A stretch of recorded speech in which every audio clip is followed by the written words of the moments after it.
Deputy Mayor of Community Safety, Deputy Mayor Gary Gatewood, thank you for joining us this morning. We're going to talk about our mental health clinics and how it relates to our broader community safety strategy. And with that, in the interest of time, I'm going to pass it over to Dr. Ige. Thank you. Good morning. Good morning. I am Dr. Simbo Ige, and I'm the Commissioner for the Chicago Department of Public Health. And today we want to talk about progress in increasing access to mental health, which is one of the priorities of our mayor and also the priorities of Chicagoans. In this photo, you see us cutting the ribbon on one of the new mental health sites opened in 2024. What has happened since then? That is the progress report that I'm going to be sharing with you. Next, please. Now, in this photo, to increase access to mental health, we have to center what Chicagoans deserve. They deserve inviting spaces. They deserve good quality care. So it's not just the building, it's the furniture, it is the services, it is information and education. Next slide, please. So, we know that people have preferences. Access is about choice. And so what we have been doing is to give Chicagoans choices so that there is no wrong door. Regardless of your preference, you have mental health services tailored to you. We want to serve Chicagoans starting at the age of 6 and make sure there is no barrier. Immigration status, insurance status, your age, your preference, it's not gonna be a barrier in the city of Chicago. So we are offering no barrier outpatient mental health services. We added 3 new sites in 2024, bringing the total of city-run sites to 7. And these are the locations all across the city. Next slide, please. Now, no wrong door also means that we are working with people who are already there. There are providers who are in communities serving people. So we are providing additional resources to them to expand their capacity so they can serve their residents right where they are. So 38 community-based organizations in addition to the 7 city-run services. And these are some of the examples. What if you are hungry and you go to a food pantry? What if mental health services are right there where you're accessing food? And that is our partnership with Nourishing Hope. What if you're a senior and you cannot work or take transportation or take a taxi to a mental health center? What if we bring the services to you? This is our partnership with Envision United located at the Senior Center. What if you are a community-based organization, a community-based health center, and people are already accessing physical health services there? Then we have partnered with Lawndale Christian Health Center, providing mobile integrated care to individuals in the shelter system. These are some of the innovative ways we are expanding options for Chicagoans. Next slide. Healing arts. Some people are not there for therapy. They're not interested in medication. But there are other ways to process your emotions and to cope with stressful situations. And that's why we have Healing Arts Chicago. Launched in 2023, a partnership with DCASE and Malcolm X, we are training artists to be community health workers. And overall, we have hosted events all over the city in our mental health centers, and we have services including sound therapy, yoga, other art events to help people deal with substance use, opioid-related harms, co-occurring mental health illnesses, etc. Next slide. And the healing arts. More than 3,000 people have participated. More than 100 artists are being paid and are now community health workers certified providing these services. And more than 600 sign-ups for sessions. So these are the options available to Chicagoans. Healing arts in your current provider space, in our mental health clinics, many different options available. Next slide. suicide prevention. What if we could equip faith-based leaders, community leaders, regular everyday folks to help question, persuade, and refer people to services? That's what we're doing with suicide prevention training, launched in May 2024. 50 diverse CDPH staff volunteered, were trained as trainers, and they in turn have trained more than 700 individuals to be trainers. And what do? They help identify signs of crisis. They provide support to persuade and refer and connect people to services. So this is another example of how we're meeting people where they are. Next slide. Now, we have more than 600 public schools, and we know that mental illness starts to manifest in teenage years. So what if we can bring services closer to Chicago public schools? And this is our partnership with CPS. Those who have insurance already have access to mental health providers, and so whether it is in school, whether it is through linkage and referral, whether it is through systems navigation, we are making this option available in partnership with CPS for those who have mental illnesses or need mental health support in Chicago public schools. Next slide. Now, our mental health center, city-run services. Last year, in Q1 of 2024, there were many people who were seeking services, and we couldn't get them appointments. And now, we are very proud to say 90% plus of those who seek appointment in our mental health clinics can now be accommodated. Q1 of 2024, we were only able to accommodate 59,000 appointments. Now, as I stand before you today, in the last quarter of 2025, we accommodated 10,000. That is double what we were able to do last year. Last year, Q1, new clients, only 31 that we could serve in a quarter. This year, 288, 8 to 9 times what we were able to do last year. This is what investing in people, investing in community meant. How did we do it? We centralized intake. We invested in our staff. We improved our processes. We have multidisciplinary staffing in our clinics now to make sure our processes are expedited. We have maximized the limited resources that we have, including productivity standards, so that we maximize the caseload for all of our therapists. And continuous improvement. We are continuously tweaking it, making sure that our standards are up to par for the best standards for the state and the country. This is how we have improved those numbers. Next slide. We are even more motivated to continue to meet Chicagoans where we are. And we want folks to know that there are options available. We have our mental health clinics for those who need to talk to someone about their emotions. We want you to know that you can call 312-747-1020 to get an appointment. We want you to know that if you are unsure if you need mental health support at all, you can call us and we can help you figure it out. We want you to know that if you want to come in person, there are many options available to you. But let's say I don't want to come in person. I want to have telehealth services. We also have that option available to you.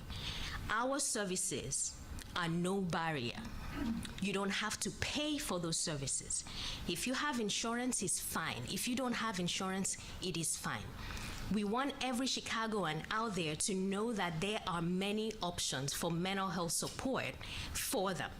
And I will stop there and pass it on to the mayor. Thank you very much. Thank you, Dr. Ige. That's really encouraging news as we work to build the safest, most affordable big city in America.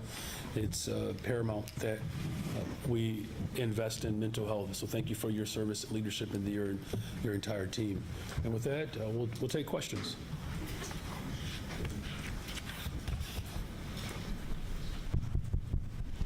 Okay, we have a full house today, so we're just going to do questions instead of monologues, and it's going to be one question, one follow-up. We'll start with Sarah.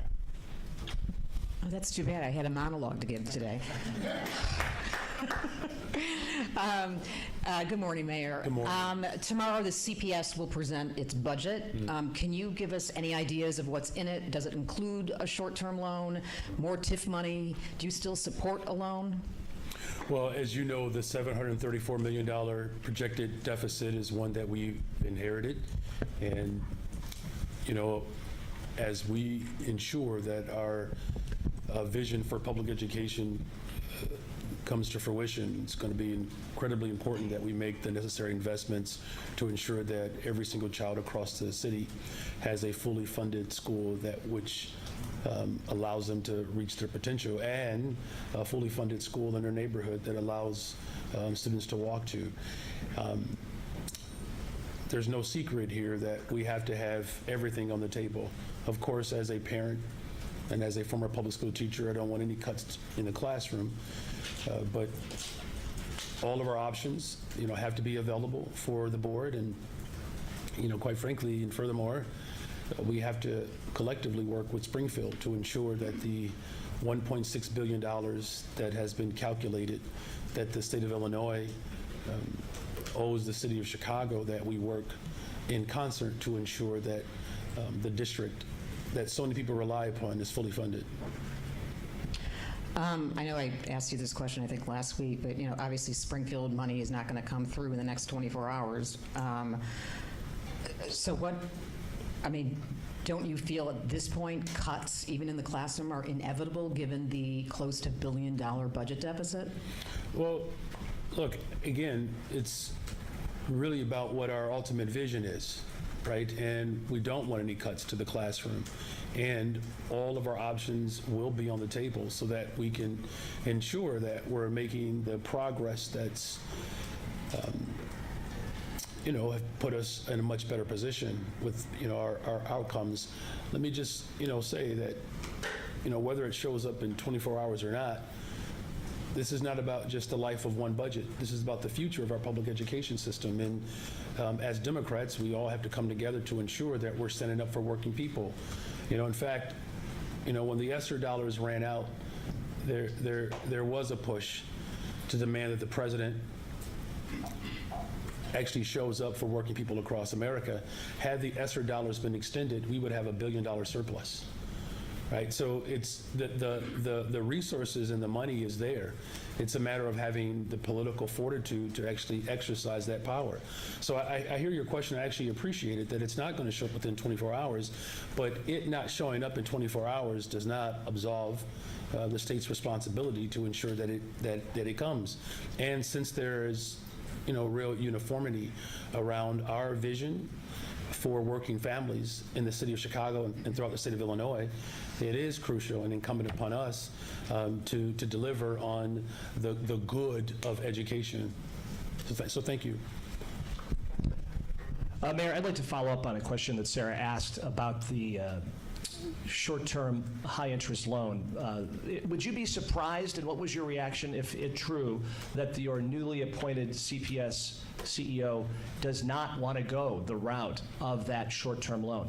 How does that hit your ear if that proves to be true? Here's what hits my ear the hardest. It's the fact that we're debating on whether or not children deserve a high-quality education. That's really what we're talking about. We're talking about the future of our education system and whether or not we're willing to do what's necessary to fund it. So here's what hits my ear as well. It's that when parents, like myself, expect smaller class sizes, parents like myself who are excited about the expansion of sustainable community schools, parents like myself who are thrilled by the idea of LGBTQ plus students being protected, Black history being protected, sports and after-school programs being fully funded. That's what hits my ear the loudest. Now, the threat that's coming from the federal government is vicious, and the animus and disdain towards working people is quite severe, and that's why it's not just about what happens in this year's budget, right? We're gonna do everything in our power to ensure that this budget reflects our values. And this is about the future of our public education system. I just don't want people to lose sight on what the ultimate goal is. That whenever we're talking about working people and our values, there are more sort of consternations or questioning on our ability to be able to actually deliver those services. However, the cuts that are happening to the day-to-day experiences of working people in this city, and that revenue, if you will, is being pushed into the hands of the ultra-rich, that is what I am hearing louder in this moment, and that's ultimately what we're going to respond to. Now, look, our options are on the table. And we have to ensure that for the long-term sustainability of our school district, that we're all committed in the state of Illinois to ensure that we are fully funded. But specifically, that short-term loan has been the focal point of so much No, consternation. it's actually been the focal point for a couple of people. What I'm saying is, I talk to parents. I have never heard a parent come up to me, and I talk to parents all over the city. No parent has ever come up to me and asked that question. Not one. You know what? I'm literally telling you what they ask because I'm one of them. They want class sizes to be smaller. They want their children to be able to have an after-school program. I want us to listen to what parents are actually asking. They're not talking about that. They're talking about ensuring that their education of their child is fully funded. Now, if you want to talk about what they really talk about, the headline on the Chicago Sun-Times said $1.6 billion. That's what they bring up. And so it's incumbent upon us to ensure that we are actually speaking to what parents are actually calling for. They want the state to lean in, to challenge the state of Illinois, to work with the board, and quite frankly, work with boards across this state to ensure that we are fully funding public education in the city of Chicago. Thank you. Hi, Mayor. Are you going to follow up on someone's follow-up? I am. I figured. Go for it. So we've learned through sourcing that you asked CPS to take out a $200 million loan and make a pension payment. Can you tell us essentially why those are things that you're requesting? And given that we've heard that the CPS CEO has resisted those demands, can you tell us how you feel like your relationship could be impacted with her going forward? Every option that's available to us, we have to actually lean into and have a robust discussion around it. And we're doing just that. As far as the back end of your follow-up, look, Dr. Keene has 12 years of classroom experience, 19 years as a principal. She's worked with multiple administrations. She is, certainly qualified to lead in this moment. And the real impact that we're focused on is the impact of cuts to the classrooms to families. That's what we talk about. Our focus is ensuring that the families that rely upon public education have a fully funded district. That's what we spend our time talking about. I guess also given what happened with Pedro Martinez, are you concerned that that could happen again going forward?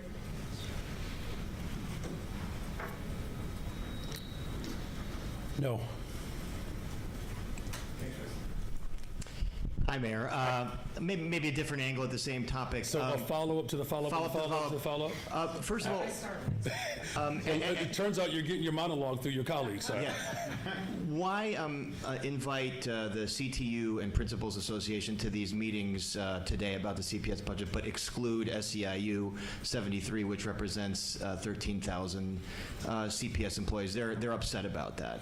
Everyone will be at the briefing today. All of the partners who are attached to our public education system. This is unprecedented. I can't think of any other time in the history of Chicago where we've had this type of robust conversation. And I'm grateful that there are people who trust my leadership to actually come to the table to discuss these very important That issues. includes SEIU 73? Everyone is at the table to discuss this matter. On the loan, the former CEO resisted it. Your former board resisted it. According to sources, the current CEO is resisting it. Isn't that a sign that they believe this loan could threaten the future of public education if CPS goes more into debt? The threat to public education is if we don't get the $1.6 billion from the state of Illinois. That's the real threat. Good morning, Mayor. Good morning. Please tell me you're going to change the subject. Okay. go Well, I ahead. was going to, but maybe I don't want to right now. You're good. Go for it. Whatever. Sarah, what was that monologue about? Can we discuss what was happening yesterday? The president has powers to take over the Metro Police Force in D.C. Does not have that power here, but could, under the Insurrection Act, send in the National Guard into the city of Chicago. The president was, well, he called you an incompetent man yesterday. He said the same thing about the governor. Talk about your feelings on what the president had to say about crime rates in D.C., in Chicago, how that doesn't necessarily jive with the numbers that we're getting from the police forces from both cities, and your thoughts on the president using the Insurrection Act as a catalyst to bring in the National Guard into the streets of Chicago. Well, it's clear that the President of the United States of America is very much interested in insurrections. He led one. And I remember a time in which we had presidents who declared war on poverty. This president has declared war on poor people. And he's doing it by way of taking away, Medicaid, taking away SNAP, literally taking away food. He has gone after the Department of Public Education, defunding critical resources to our cities. He is literally plundering our cities as we speak. And I am quite disturbed, quite frankly, by the unhealthy style of governance where he has shredded our Constitution. And, if the president was sincere, he would not be declaring war on poor people and going after homeless people. That's a much different posture than what we're taking in the city of Chicago, right? We've expanded our shelter beds by 126%, put $40 million into our shelter system to improve them. We're on pace to build 10,000, affordable units by the time my first term ends. And we're making critical investments to drive violence down on the city of Chicago. Homicides are down 30%, shootings and shooting victims down almost 40%. So it's evident that the work is working. And so, as disturbing as it is, we can't not lose sight on what we are facing. And President Trump shifting the highest concentration of wealth into the hands of the ultra-rich. It's why here in Chicago, we're moving to challenge the ultra-rich to pay their fair share in taxes, right? You have a tax burden of working people in the city of Chicago about 19 and a half, almost 20%, where for the rich, it's about 11.5%. For the ultra-rich, they almost pay no taxes, right? And so my focus is going to always be to protect people of this city and to build the safest, most affordable big city in America. And though we take these threats seriously, we will not bow down or succumb to his tyrant rage. Have you had conversations with public safety, with the superintendent, on the possibility of that happening? Well, he doesn't have the legal authority to do it, right? So let me just be very clear. He does not have the legal authority to do it as Right, I'm not talking about the police force. I'm talking about the Insurrection Act and National Guard. I'm saying he does not have, I know what you're talking about. He does not have the legal authority to do it. In fact, troops do not have policing power. They're not even trained to do that. So understand what this president is provoking. He is provoking on sending federal troops, the National Guard, into cities to plunder them, though those entities do not have policing power. So they can't even do the very thing that he claims that he wants them to do. You talk about incompetence. Look, I taught 7th grade. In Chicago, 7th graders have to pass the Constitution. I taught it. This president could use a 7th grade class right now to understand the basics of the Constitution.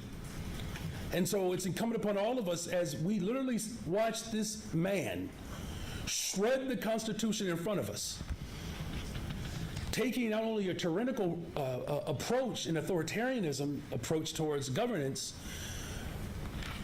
is doing it with no resistance from his own party. And I'm grateful that there are Democrats around the country and even reasonable Republicans who recognize that he is a threat to our democracy. You all have heard me speak of this before. I've said this for the last couple of years. The extreme right in this country wants a rematch of the Civil War. His own mentor, President Andrew Jackson, is how he is modeling his behavior. The Trail of Tears, right? Snatching people off of their land. A war on poor people. He is one of the biggest threats to humanity that we've seen in an entire generation. And as mayor of the city of Chicago, and as someone who understands the premise of our Constitution, we are justified in our resistance to his authoritarianism.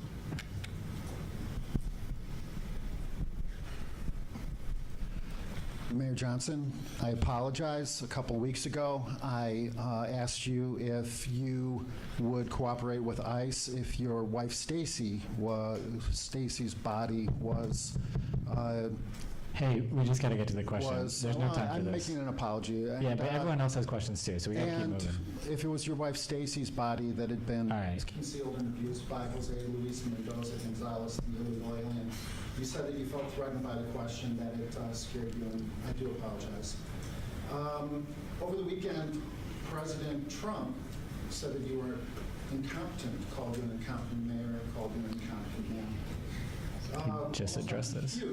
1,000+ violent teenagers rampaged through your neighborhood, your adopted neighborhood of Austin, that you and your wife Stacy moved into from Elgin, and assaulted police officers, multiple shootings. All right, A we need the woman question. was shot in the back multiple times, who sadly passed.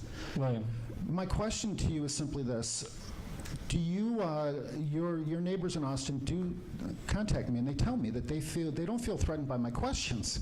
They feel threatened by your anti-curfew policies that are leading to these out-of-control violent teenagers Thank you. apparently murdering people. thanks, William. All right. What do you say to your neighbors? What do you say to those neighbors in Austin who feel threatened by your policies?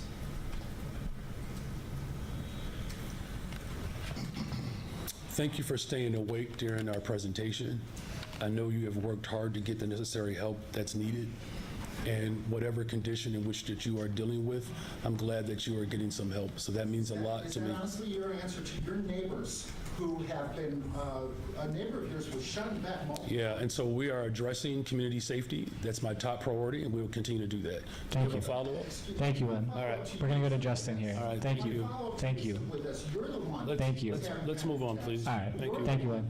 who is not keeping the people of Chicago safe. All right, we're going to go to the next question. Thanks. What do you say to Donald Trump? How did you feel when Donald Trump called you incompetent? What did you feel? All right, he just addressed this. Thanks. Please answer that question, if you would. Okay, fine. Since you are begging, I do believe that Donald Trump is intimidated. I know, I think you're Okay, begging. no interruptions. So let me just answer that. I do appreciate you begging. So I will just say it like this, that the president has always been intimidated by the intellectual prowess of black men. And so of course he would speak in those petite and puerile terms because he's small.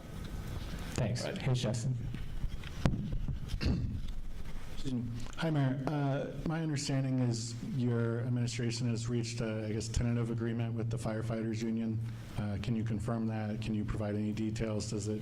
I assume it includes back pay, similar raises to the FOP contract. Yes, we have worked hard to get this deal done. Obviously, that there are still some steps that have to be taken in order for this to be finalized. And, since taking office, we've landed dozens and dozens of contracts.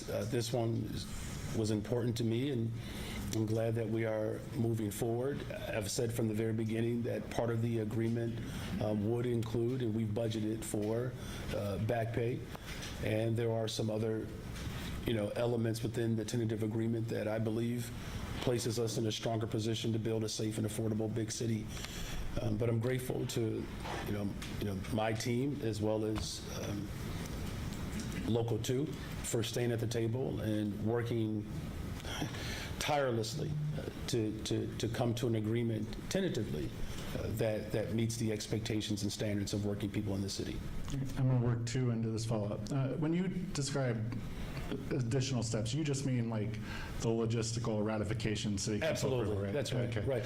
Because I know people pay more attention to the ratification of the teacher's contract, but there is also a similar process that the CFD goes through as well. And then on the back pay, obviously that process has to play out. And I know that you budgeted for, I don't know if you budgeted the full amount in the 2025 budget or close to it. Do you anticipate that that cost will be a 2025 cost, or will that be pushed to 2026? That's a good question. We have budgeted the back pay for the duration of the contract, right? So in terms of the logistics of how that back pay is handled, I can get you those specifics, but no, we have budgeted the last two budgets to ensure that once the agreement was ratified, that there would be no disruption in, our first responders' pay. Good morning, Mayor. Good morning. Regarding the Anjanette Young ordinance, Alderwoman Haddon and Ms. Young say that Chicago police do not support the latest version that adds a 30-second wait period for warrants. Is this your understanding of Superintendent Stelling's position? And how will you shore up enough support without his backing? There are some concerns that the superintendent has raised. We're going to continue to work through this process.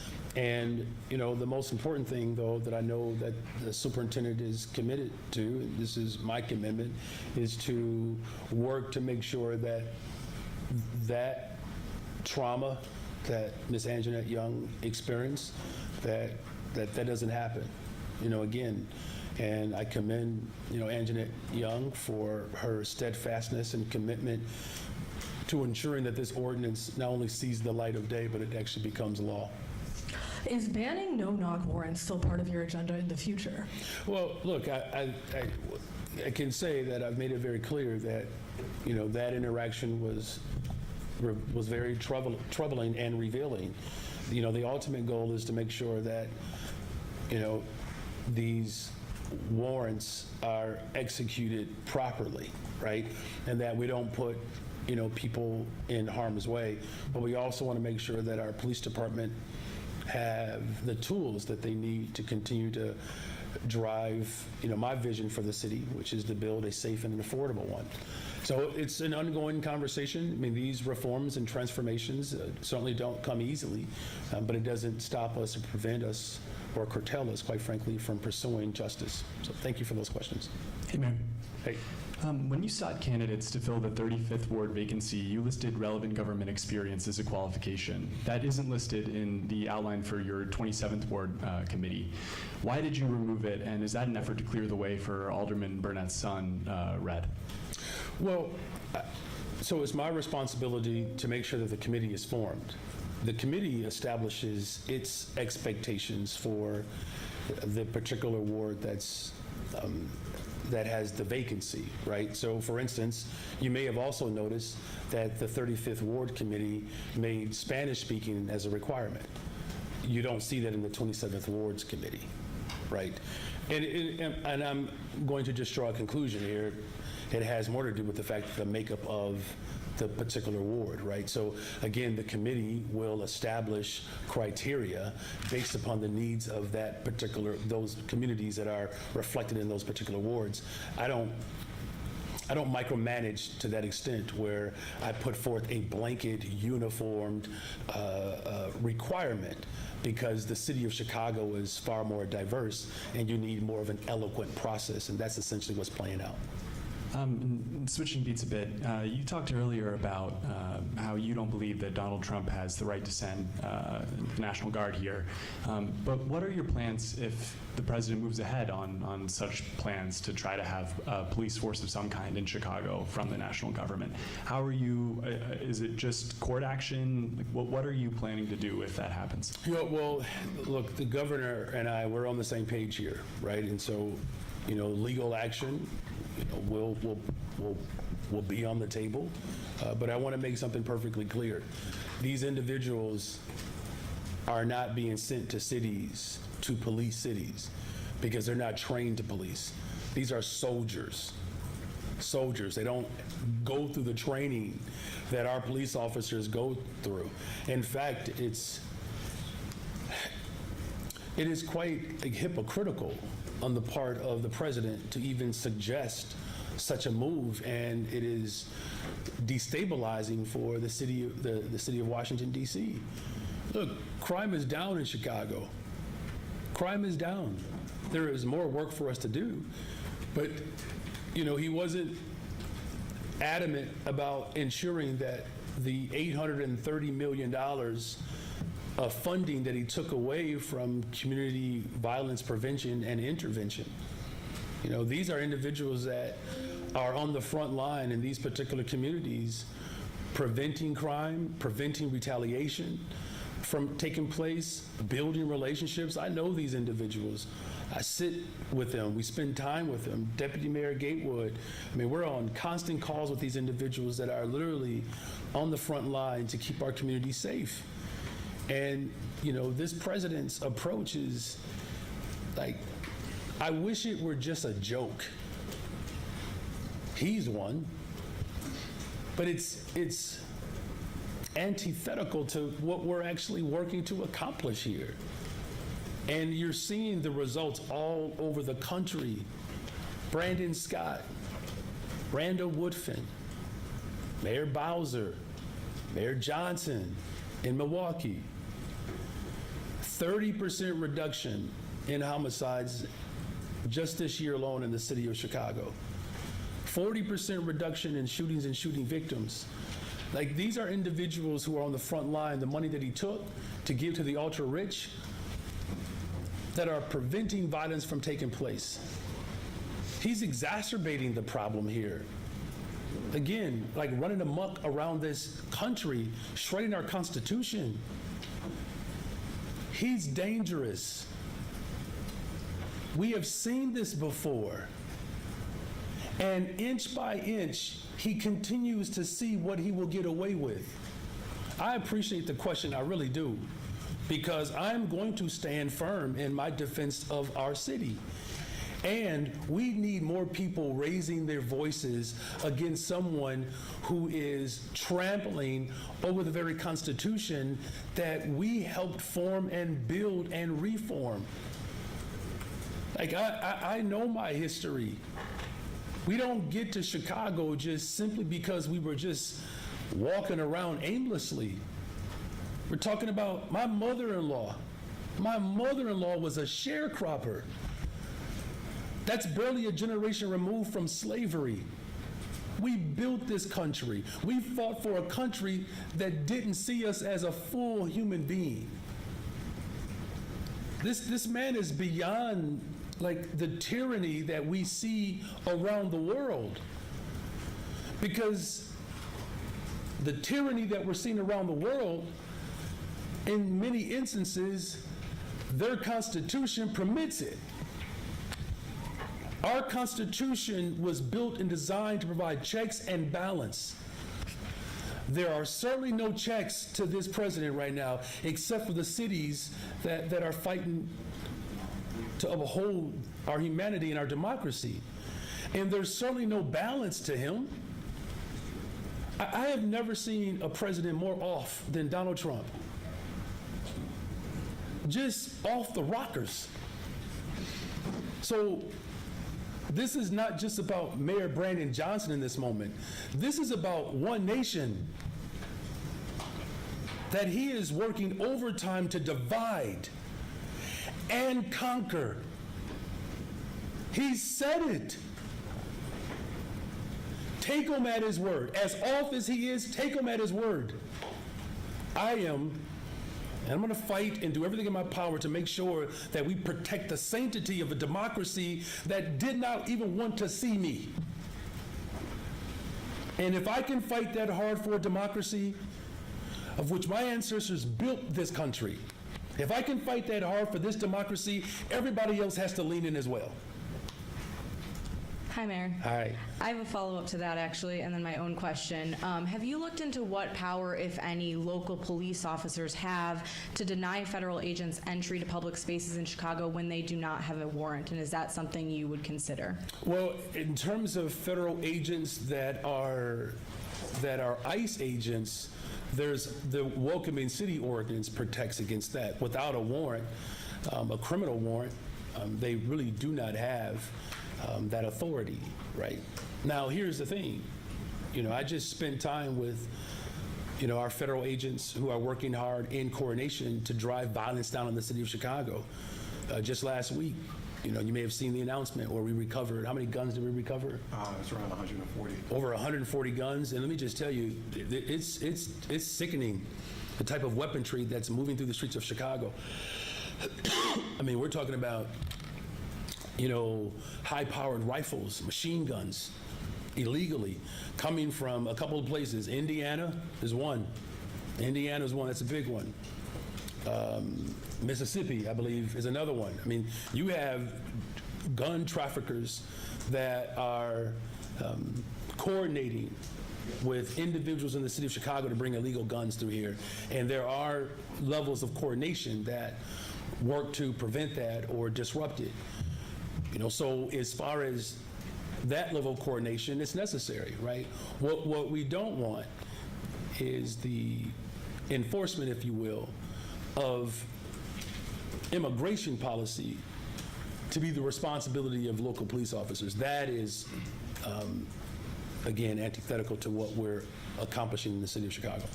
On CPS, can you confirm whether the district is making the $175 million pension payment? Well, it's certainly the expectation. That's the expectation. Have you heard otherwise from school district leaders? Look, I know there are, some individuals that, are concerned about, how we balance this budget. What I can say is this: the District 299, Chicago Public Schools, is moving and graduating towards full independence as we work to disentangle the elements of the relationship and how schools are funded. This is the inevitable direction that we're going into. Right now, the city of Chicago, we subsidize conservatively about $1 billion of support for our public education system, which obviously I believe in it, and this is also why, the conversation about how we work collaboratively to ensure that $1.6 billion, check this out, if we actually had the $1.6 billion a fully funded school district from the state of Illinois, the district will be in a surplus. Like this, there is a very clear, stark element here that school districts around America are woefully underfunded, and the President of the United States of America has obviously declared war on poor people, and so that's why it's necessary for us in this moment to use all of our tools and strategies to ensure that working people do not get harmed by, the Trump administration. Thank you. Good morning, Mayor. Good morning. It's been about 7 months since the CTA has had a permanent leader, and meanwhile the fiscal cliff approaches. When are you going to appoint a permanent leader of that agency, and why has it not happened yet? Yeah, well, look, our interim CEO has, handled this moment well, right? And there are obviously many different stakeholders that are committed to ensuring that our public transportation system is fully funded. We will, continue to seek out the best and the brightest for permanency, but this interim has not disrupted our collective work to ensure that our transportation system is fully funded. And it's been about 4 months, maybe Deputy Mayor would weigh on this, since the RFPs were due for a gunshot detection technology replacement of ShotSpotter. Is that process still happening? Have you identified a candidate to, work with and contract with for gunshot detection technology? Well, let me just first of all say, yes, that process is still underway, and it's evident that what we've said all along, that particular form of technology did not necessarily lead to safer communities. Look, I get why people are asking about it. I do. I understand. And we have never been opposed to technology. We just have to do the things that actually work. We've seen that even in the neighborhoods where violence has been pervasive and where that particular detection was there, we've seen significant drop in shootings, shooting victims, and homicides. So that process is still going through a procurement. As you know, the process can be cumbersome, right? And the last time this detection was brought forward, I don't believe it went through a process. It just showed up, right? So we're doing things a little differently. Thank you. Good morning, Mayor. How are you? I'm doing well, thank you.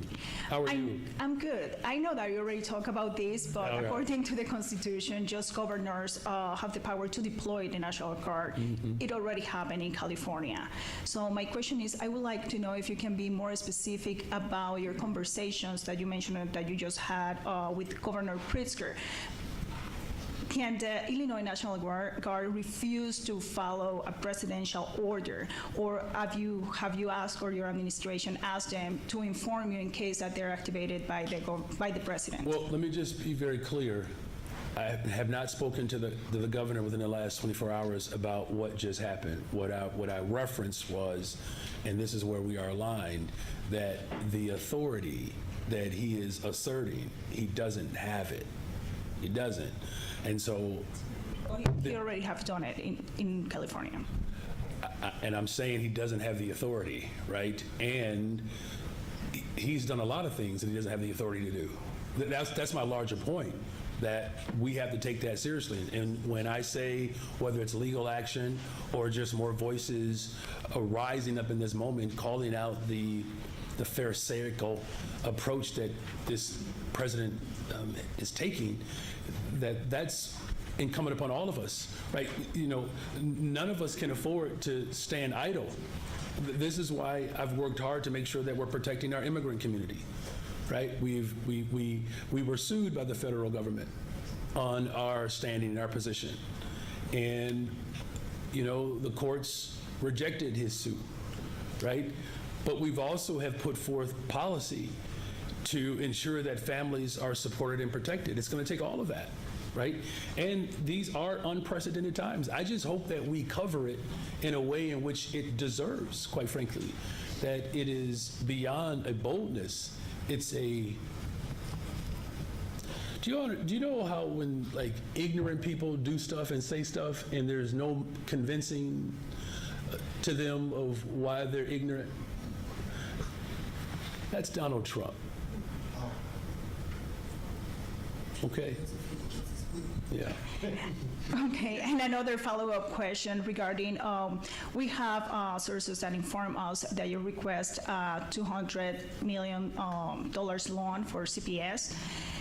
What will happen if the interim CEO or the future CEO of CPS refuse to do that loan? We're either going to cut or invest. Those are our options right now. I want a fully funded public education system. Parents around the city want that. They're advocating for it. They're also advocating for $1.6 billion that the state of Illinois rightfully owes the children of this city. We're talking 87%, 90% of them are children of color. We're talking about 47% of the school district, I believe, is Latinx. 33, 34% are black. How much more are we going to continue to take from black and brown people? How much more? How much more can black and brown people tolerate in terms of things being snatched away from them? Now, we already got to deal with President Trump's attack against black and brown people. He's so angry with me, he don't even want me to hire black and brown people. You understand? And so all I'm simply saying is we have taken so much as government from black, brown, and poor people. He's taken away food and medicine. He's cutting services to veterans. He is literally taking the wealth of this country and placing it into the hands of the few. All I'm really trying to offer here is that I understand that people want to focus on $200 million. If ESSER were to be extended, we would have a surplus right now. That's our collective struggle in this moment. This is about the long-term solvency and sustainability of a school district that overwhelmingly services working people, overwhelmingly brown and black people. And as mayor of the city of Chicago, and one of the main reasons why I ran for this position is because I want to make sure that brown and black folks, black and brown folks, working people in this city don't have to suffer under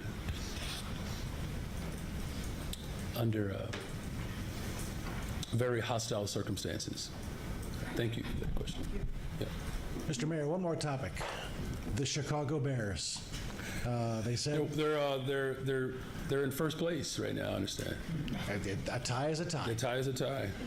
But they gave us the clearest indication yet that they plan to pack their bags and move to Arlington Heights, hoping to break ground on a new stadium by the end of the year. Your thoughts on that? Is the process over in your mind? Should Chicago start looking for new tenants for Soldier Field? Well, look, I've made it clear from the very beginning. My focus has primarily been on making sure that our education system is fully funded, our public transportation system is fully funded, that we are securing progressive revenue. I mean, we have gone as far as to say that if the state of Illinois is reticent to moving on certain progressive revenue ideas, provide home rule authority so that we can address it, right? I mean, if you look at just the local government distributive fund, I mean, we've lost millions of dollars because of the way the configuration has favored the state of Illinois to be able to capture those dollars. Same thing with the personal property replacement tax, PPRT. We're talking about millions of dollars. Just those two elements alone have reduced our share of the pie, right? But there are ways in which local government, I'm willing to put forth the ordinance or policy that allows for, again, 127,000 millionaires, 100 millionaires, 25 billionaires, right? We have essentially people in the city of Chicago, state of Illinois, that are virtually paying no taxes, right? And so that's what my focus has been. Now, as far as the Bears are concerned, look, there's no secret that I believe they belong in the city of Chicago. Now, there are some hurdles that they have to still go through in Arlington Heights, right?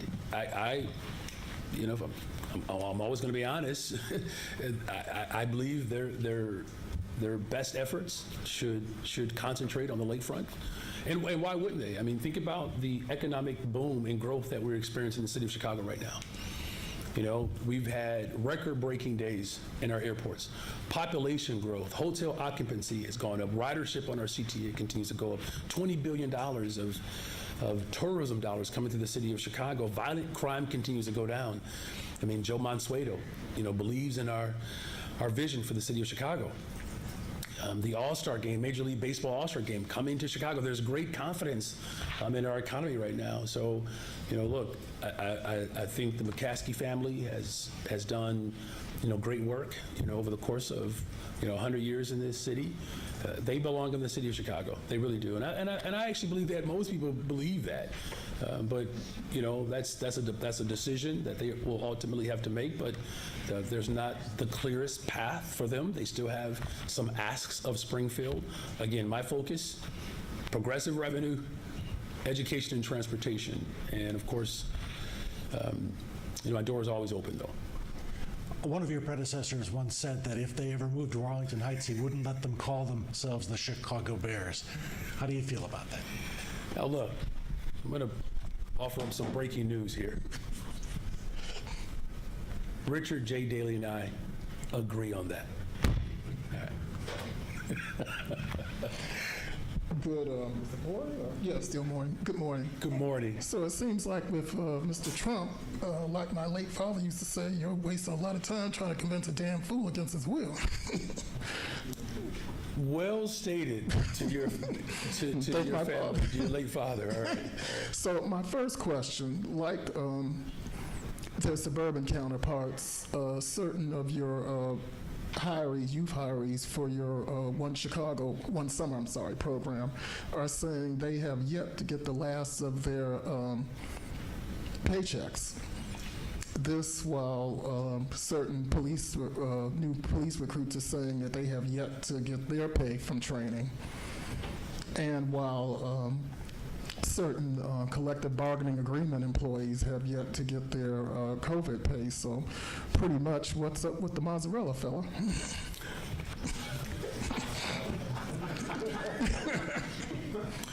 You're the only person who can get me to break character. All right.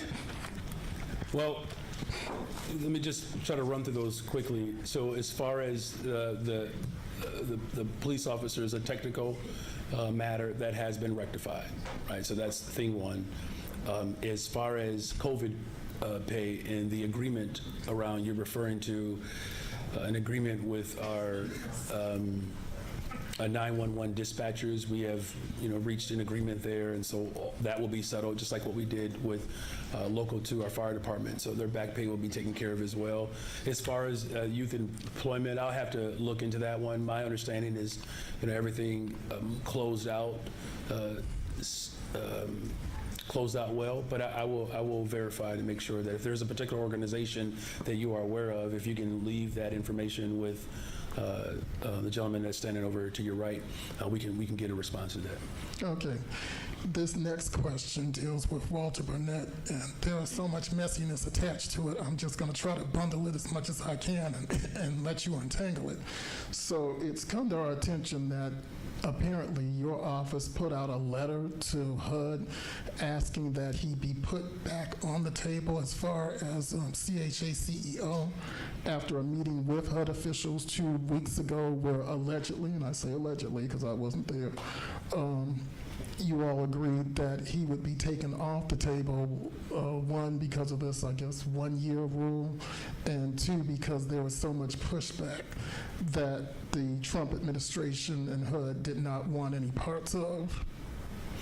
Well, let me just say, Alderman Burnett is still in contention to lead CHA, and those conversations have been had about how this rule applies or does not apply.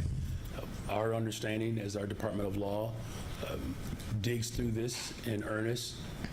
Our understanding thus far indicates that he is qualified and not out of contention to be able to, if the board agrees, to lead the CHA. But it is, you're right, there's a very complex entanglement there, but as our Department of Law unpacks it and works with HUD, our initial indication is that as convoluted as this element is, it does not preclude him, if the board, CHA board agrees, to lead CHA.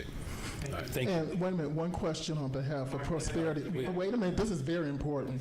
One question on behalf of Prosperity, who couldn't be here today, but noticed something, and her question is, what is the CPD's relationship with ICE ahead of this Trump threat? Because she said yesterday she was at a police, wait a minute, she was at a police station, and she noticed some masked people going back and forth between the parking lot and the police station. So again, we collaborate with federal agents on a number of issues, particularly around guns being trafficked through our city, which is quite severe, human trafficking. But there is no coordination with federal ICE agents and the Chicago Police Department. We are a welcoming city ordinance, and we will maintain that status. I think we're going to end this with a follow-up. Surprise. Hi, Mayor. Hi. On the Bears, Rep. Cam Buckner says Springfield should not give the Bears a property tax break now that their eyes are on Arlington Heights. What are your thoughts on that specifically? Look, I think that there's been some alignment around what the expectation should be from the Bears, which what I've always said, they have to put as much skin in the game as possible. And as far as the Chicago's proposal, the proposal was, $2.2 billion, I believe. So 72%, 75% of the stadium would be paid for by the Bears. They would rectify and deal with the $600 million that's still owed on the current stadium, and that we would own it, the city of Chicago would own it, right? And furthermore, what they were asking for, which all franchise asks for, ISFA dollars, which are state-controlled dollars that are designed to build stadiums. That's the only thing that they do. So essentially, the stadium in Chicago would be financed 75% by the Bears, and the other 25% by visitors, essentially, because the ISFA revenue is generated from the hotel tax. To your colleague's question, it's why I've said, look, I don't have, those levers, right, as the state does in terms of how they could approach the Bears in this situation. Now, I know that they're going to need infrastructure dollars, whether they are in Chicago or Arlington Heights. What's interesting enough, though, is that the infrastructure dollars that are being asked for in Arlington Heights would require what you just described, versus in Chicago, that requirement is unnecessary. In fact, that entire campus, from the Obama Center all the way to Navy Pier, everybody agrees that infrastructure dollars there are a worthwhile investment because it allows for traffic to be able to move better in a more efficient way. Again, I try not to get into the responsibility and duty of state reps and state senators. All I'm simply saying is that the proposal in Chicago, there's a lot of benefit to that proposal, right? We're talking about thousands of construction jobs, literally thousands of construction jobs. I believe it's estimated about $8 billion of income that would be generated from this project. So, again, I know the Bears are committed to, their fan base, and, my door will remain open. All right, did we get through all of them? All right, well done, you all. Nice job. Thank you.